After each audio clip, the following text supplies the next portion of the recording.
ধলপল 2 গ্রাম পঞ্চায়েতে সরকারি পুকুরের টেন্ডার নিয়ে তৃণমূল কংগ্রেসের অন্দরে চরম অসন্তোষ। অভিযোগ, প্রধান, উপপ্রধান ও অঞ্চল কমিটির সভাপতির ঘনিষ্ঠ এক ব্যক্তিকে টেন্ডার পাইয়ে দিতে গোপনে নিয়ম ভেঙে প্রক্রিয়া সম্পন্ন হয়েছে। দলের একাংশের দাবি, কোনো নোটিশ, মাইকিং বা বিজ্ঞপ্তি ছাড়াই এই টেন্ডার হয়েছে। এরপর ক্ষুব্ধ হয়ে তারা নিজেরাই ওই পুকুরে মাছের চারা ছেড়ে দেন।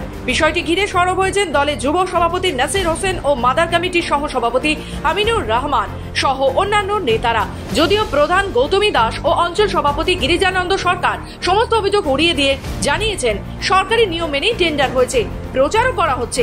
তাদের দাবি, অভিযোগকারীরা না জেনে অভিযোগ তুলেছেন। অ্যাকচুয়ালি বিষয়টা হচ্ছে অঞ্চল সভাপতি, প্রধান এবং উপপ্রধান এরা কয়েকজন মিলে এই আমাদের অঞ্চলের অন্তর্গত গ্রাম পঞ্চায়েতের অন্তর্গত যে 3টা পুকুর আছে, এরা কোনো রকম নোটিশ বা বিজ্ঞপ্তি ছাড়াই এই পুকুরগুলো রাজনৈতিক স্বার্থে নয়, নিজের পকেটের স্বার্থে এরা নিজস্ব ব্যক্তিগত লোকগুলোকে পুকুরগুলো লিজ দেয়।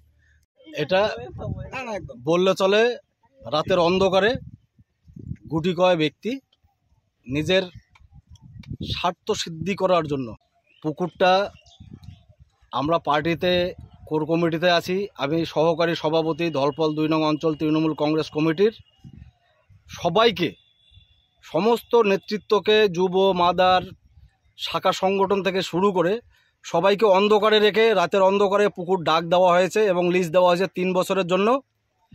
আমরা মানুষের কাছে শুনতে পারি পুকুর লিজ দেওয়া হয়েছে। এলাকাবাসী শোনার পরে পুরা ক্ষিপ্ত হয়ে মাছ ছেড়ে দিয়েছিল এবং আজকেও এখানে এসে দেখি সকালবেলা কে বা কারা আবার মাছ ছেড়ে দিছে নাকি। তো আমাদের যে যুব এবং মাদারের সংগঠন আছে তাদের পক্ষ থেকে পুনরায় আবারও এখানে মাছ ছেড়ে দেওয়া হলো। এ বিষয়ে যেটা পদ্ধতিগত দিক আছে আর কি, গ্রাম পঞ্চায়েতের পুকুর, গ্রাম পঞ্চায়েত প্রধান, উপপ্রধান, যা পঞ্চায়েত বডি যারা আছেন আর কি, তারা নিয়ম মাফিক টেন্ডার ডেকেছে। টেন্ডারে যারা আহ্বানে সাড়া দিয়েছে তারা পুকুর পেয়েছে আর কি। এখানে যারা অযথা গণ্ডগোল করার চেষ্টা করছে আর কি। এই পুকুর ডাক হয়েছে, এটা একটা অত্যন্ত অন্ধকারে রেখে সবাইকে, এবং বিশেষ করে যেটা সরকারি যে নিয়ম, সেই নিয়মটাকে ফলো করা হয় নাই। ফলো না করিয়া এই ডিগিগুলোর ডাক দেয় গুটি কয়েক ব্যক্তি। এখানে সত্যিকাতে যেটা না বললে হয় না, আমাদের প্রধান, উপপ্রধান অবশ্যই এই ব্যাপারটায় ওতপ্রোতভাবে জড়িত। না না, মানে সবাইকে জানিয়ে সরকারি প্রসেস অনুসারে টেন্ডারটা করানো হয়েছে।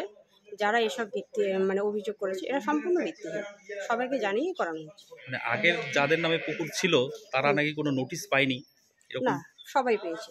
তবে দলের একাংশের লিখিত অভিযোগ জমা পড়েছে ব্লক ও জেলা নেতৃত্বের কাছে। দলগতভাবে বিষয়টি খতিয়ে দেখা হবে বলে জানান গিরিজানন্দ সরকার। কোচবিহার থেকে নিজস্ব প্রতিনিধি রিপোর্ট, খবর বাংলা।